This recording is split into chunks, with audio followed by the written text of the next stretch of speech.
계좌가 커질수록 무서워지는 순간이 옵니다. 그 무서움이 시작되면 딱 하나만 먼저 보셔야 합니다. 지금 들고 있는 게 QLD와 TQQQ라면 그 공포는 더 빨리 더 크게 옵니다. 왜냐하면 QLD는 나스닥 100 지수를 2배로, TQQQ는 3배로 움직이기 때문입니다. 같은 하락이라도 내 계좌에서는 3배로 때리는 느낌이 납니다. 그런데 그 느낌이 이상한 게 아니라 오히려 제대로 커지고 있다는 증거일 때가 많습니다. 처음에는 하락이 숫자였습니다.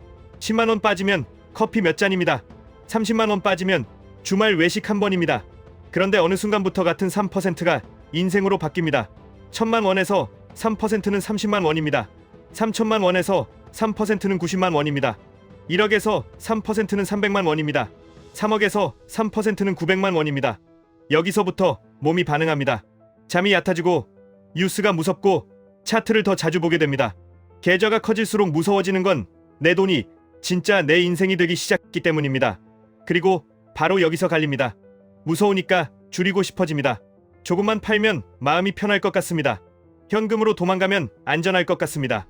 그런데 장기 투자에서 진짜 무서운 건 하락장이 아니라 중간에 내려버리는 버튼입니다. 특히 QLD와 TQQQ는 그 버튼을 누르는 순간 회복 구간을 놓칠 가능성이 커집니다. 레버리지는 상승도 빠르지만 반등도 갑자기 옵니다. 하락 끝을 맞추려다 반등 시작을 통째로 놓치는 일이 정말 자주 벌어집니다. 지금부터는 심리 이야기를 예쁘게 하는 시간이 아닙니다. 실전 구조를 만들어 손가락을 묶는 시간입니다.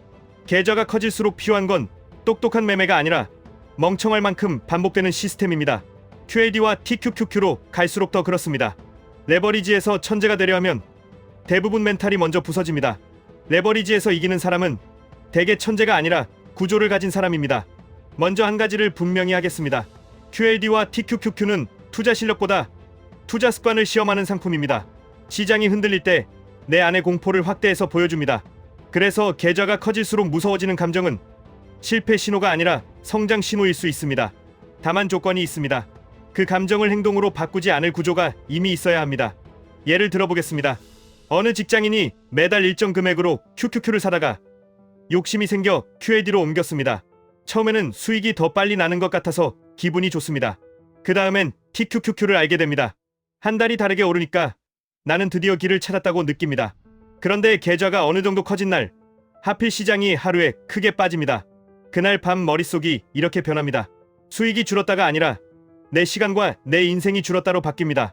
내가 몇 년 모은 게 하루에 줄어든 느낌이 듭니다. 이때 사람은 두 부류로 갈립니다. 하나는 팔고 마음을 지키려 합니다. 다른 하나는 규칙을 꺼내 계좌를 지키려 합니다. 부자가 되는 쪽은 대개 두 번째입니다. 그들도 무섭습니다. 다만 무서울 때 매매를 하지 않고 무서울 때 규칙을 시행합니다. 이제부터는 QLD와 TQQQ를 계좌 성장 엔진으로 쓰는 방식으로 들어가겠습니다. 핵심은 간단합니다.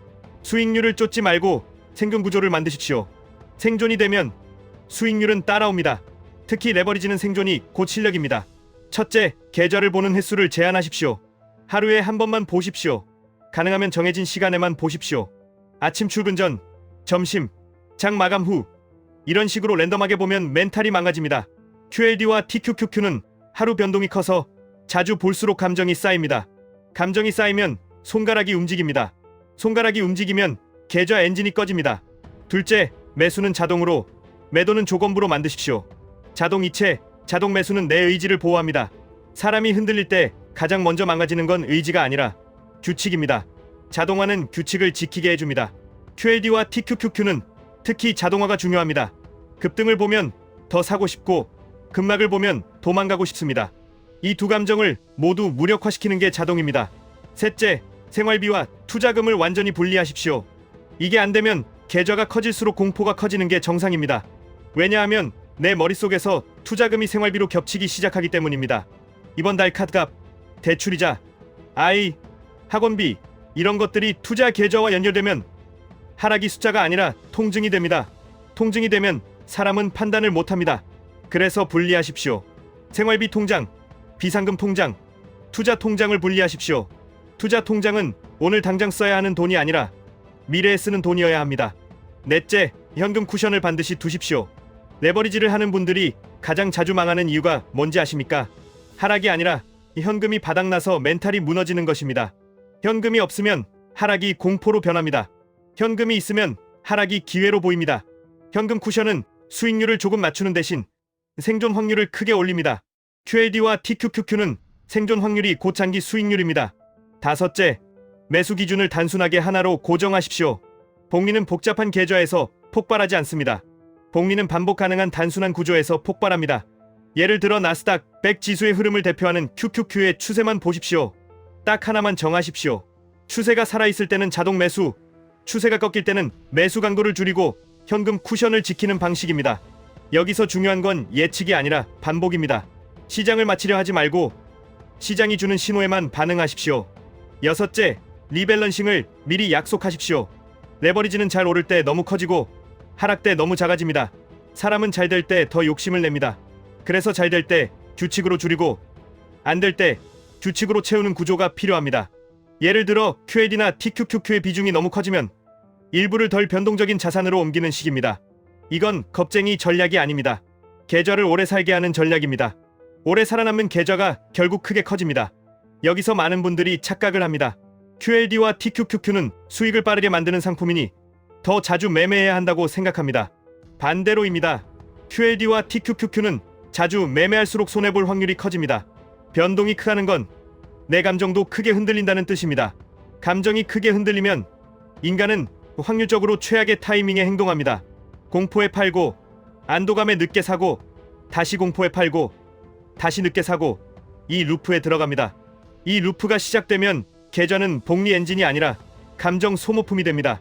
그래서 레버리지에서 필요한 건 딱 한 가지입니다. 흔들려도 팔지 않는 구조입니다. 그 구조가 있으면 무서움은 그냥 통과하는 감정이 됩니다. 그 구조가 없으면 무서움은 계좌를 망가뜨리는 행동이 됩니다. 이제 더 현실적으로 들어가 보겠습니다. QAD와 TQQQ를 운영할 때 가장 무서운 날은 어떤 날이냐? 하락폭이 큰 날이 아닙니다. 오히려 계좌가 커진 직후에 처음 맞는 조정이 제일 무섭습니다. 왜냐하면 그때 처음으로 깨닫기 때문입니다. 이 돈이 내 인생과 연결됐다는 사실을. 그래서 그 시점을 폭발 직전 징조라고 부르는 겁니다. 내 계좌가 이제 장난이 아니라 자본으로 변했기 때문입니다. 자본이 되면 감정이 커집니다. 감정이 커지면 규칙이 필요합니다. 규칙이 생기면 계좌는 더 오래 살아남습니다. 오래 살아남으면 복리 폭발점이 옵니다. 복리 폭발점이 뭔지 아주 간단히 말해보겠습니다. 내가 넣는 돈보다 계좌가 스스로 커지는 속도가 빨라지는 지점입니다. 처음에는 내가 열심히 넣어도 티가 안 납니다. 그런데 어느 순간부터 시장이 조금만 움직여도 내 월급보다 더 크게 흔들립니다. 좋을 때는 기쁨이지만 나쁠 때는 공포입니다. 이 공포가 커진다는 건 계좌가 그 지점에 가까워졌다는 뜻입니다. 그래서 무서움은 실패가 아니라 성장입니다. 다만 그 성장 구간에서 사람들은 가장 많이 망합니다. 왜냐하면 그때 계좌가 커져서 망하는 게 아니라 그때 감정 매매를 시작해서 망합니다. 하락장이 오면 무엇을 해야 하느냐? 정답은 하나입니다. 새로운 정보를 더 찾지 마십시오. 원래 알고 있던 규칙을 꺼내십시오. 미국 시장은 장기 우상향이라는 가정, 지수는 결국 회복한다는 역사, 나는 적립식이라는 방식, 나는 팔지 않는다는 원칙, 이걸 종이에 적어 두십시오. 하락장에서 사람은 철학이 사라집니다. 그때 필요한 건 새로운 천재적 분석이 아니라 원래 내 규칙을 다시 보는 것입니다. 그리고 QAD와 TQQQ는 하락장에서 이렇게 생각하셔야 합니다. 하락은 내 자산을 줄이는 이벤트가 아니라 내 평균 단가를 낮추는 이벤트입니다. 다만 여기에도 조건이 있습니다. 내가 감당 가능한 비중으로만 들고 있어야 합니다. 내가 감당 불가능한 비중이면 하락은 기회가 아니라 재앙이 됩니다. 그래서 비중은 처음부터 정해야 합니다. QAD와 TQQQ는 인생을 바꾸는 칼이 될 수도 있고 멘탈을 깨는 칼이 될 수도 있습니다. 칼을 쓰는 법은 비중과 규칙입니다. 여기서 많은 분들이 묻습니다. QAD만 하면 되지 않습니까? TQQQ는 너무 위험하지 않습니까? 정답은 성향이 아니라 구조입니다. TQQQ가 위험한 게 아니라 구조 없이 하는 TQQQ가 위험합니다. QAD도 마찬가지입니다. 구조 없이 하면 결국 같은 결말로 갑니다. 팔아버리고 다시 못 들어가고 현금으로 몇 달을 보내고 시장이 다시 좋아 보일 때 늦게 들어가고 또 흔들리고 또 팔고, 이게 가장 최악입니다. 공포에 팔고 욕심에 다시 들어가는 구조. QAD와 TQQQ에서 이 구조는 계좌를 가장 빨리 망가뜨립니다. 다시 들어가려던 사람 이야기를 하나 더 하겠습니다. 하락장에서 겁이 나서 팔았습니다. 그날은 마음이 좀 편해집니다. 그런데 며칠 지나면 또 불안해집니다. 왜냐하면 올라가면 어떡하나가 시작되기 때문입니다. 올라갈까봐 무서운 겁니다.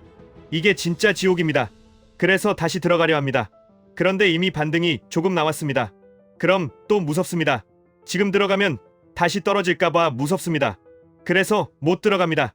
그러다 몇 달이 지나고 시장이 다시 화려해 보일 때 들어갑니다. 그때는 대개 고점에 가깝습니다. 이 루프를 끊는 유일한 방법이 뭔지 아십니까? 애초에 팔지 않는 구조입니다. 그래서 저는 QLD와 TQQQ를 하시는 분들께 이렇게 정리해드립니다. 투자는 결국 심리 게임이 아니라 시스템 게임입니다. 특히 레버리지는 더 그렇습니다. 레버리지에서 승부를 보는 건 차트 해석이 아니라 내 손가락을 통제하는 구조입니다. 자동 이체, 자동 매수, 리밸런싱 기준, 현금 쿠션, 생활비 분리, 그리고 단순한 지수 선택. 이게 전부입니다. 그리고 마지막으로 가장 중요한 포인트입니다. 계좌가 커질수록 무서워지는 당신은 지금 제대로 가고 있는 중입니다. 그 무서움은 실패의 증거가 아닙니다. 그 무서움은 내 계좌가 자본의 단계로 들어왔다는 증거입니다. 자본이 되면 내 인생과 연결됩니다. 연결되면 무서워집니다. 무서워지면 규칙이 필요합니다. 규칙이 생기면 버팁니다. 버티면 복리 폭발점이 옵니다. 그러니까 오늘부터 딱 하나만 하십시오. 무서워도 그 감정 때문에 계좌의 엔진을 끄지 마십시오. QLD와 TQQQ를 하고 있다면 더더욱 그렇습니다. 레버리지는 순간의 용기가 아니라 오래 버티는 구조가 돈을 만듭니다. 지금 무섭다면 오히려 좋은 신호일 수 있습니다. 그 신호를 살리는 방법은 단 하나입니다. 감정은 느끼되 행동은 규칙으로 하십시오. 지금까지 1분 투자 하이젠버그였습니다.